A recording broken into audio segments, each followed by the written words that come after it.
Kia ora. My name's Nick, and today I'm going to be showing you how to fill out a police vetting form for the over 18s in our St John Youth Programme. Police vets are a formal legal document and process, therefore they need to be filled out correctly, otherwise they can't be processed. Sounds like a daunting task, but there's no need to worry. If you fill out your police vets as we show in this video, you'll be a police vet ninja and won't have any problems with it all. In this video, I'm going to be filling out this form electronically.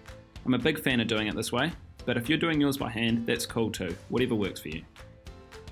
First off, the big thing you need to check when doing a police vet is that you're using the right form. At the time of filming this, your form should look a little bit like this. A good way to make sure that you're using the right form is that in the top right corner you'll see 04/18, indicating that this is the updated form from 2018. If your form has another number, it's not the most up-to-date form and won't be accepted. To make sure you're always using the right form, you can find it on the youth website under Online Resource Catalogue, and then here, under Youth Administration. Let's start at the top of the first page.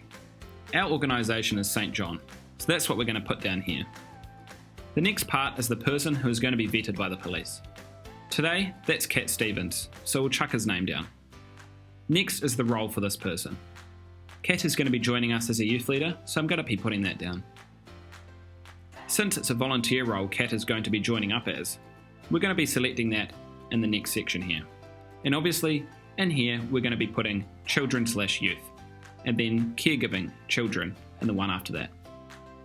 In the next section here, we're going to be selecting no, and then volunteer just below that. Just here is pertaining to the Vulnerable Children's Act, and we're going to be selecting no. Because of that, we can leave the next section here blank too. This bottom section, evidence of identity, is a common one that tricks us out, but it's the most important. This section needs to be filled out by an organisational representative, which can be any fully recruited leader or above. Don't just tick these, as we have a responsibility to verify Cat's identity. First off, we need to cite one of Cat Stevens' primary form of identification. On the screen now are the acceptable forms of primary ID. I've seen Cat's passport, so I'm going to be ticking the first box here. The next one we need to do is cite a secondary form of identification. On the screen again now are the accepted forms of secondary ID. Cat also brought his driver's license, which I've cited and verified, so I can tick this second box. At least one of these IDs, primary or secondary, needs to be photographic, and since both were in Cat's case, I'm going to be ticking the box.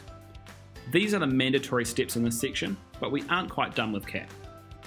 As we know, Cat Stevens' name used to be Yusuf Islam, and he's brought evidence of name change, which I've cited and verified.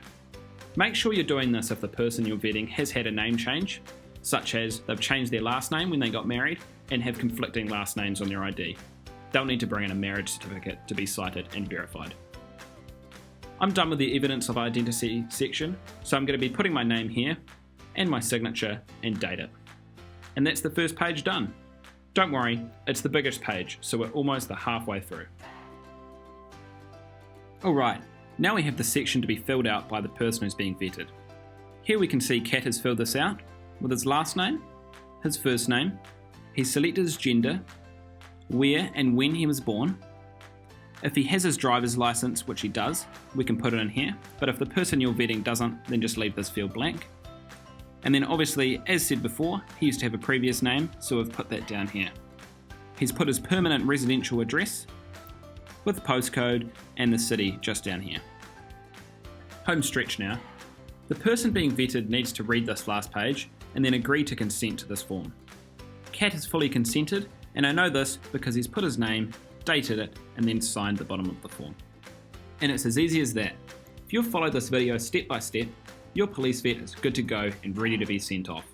You now need to send this off to your region's youth inbox, which are on the screen now. Since Cat is coming to the South Island, I'm going to be sending it off to youth.southisland@stjohn.org.nz. After that, our regional office will action it and send it off. Take note that after that, the process lies outside of our hands. It can take the police up to 7 weeks to process this form until it comes back. If you have any questions at all about filling out this form, contact your manager. Happy vetting!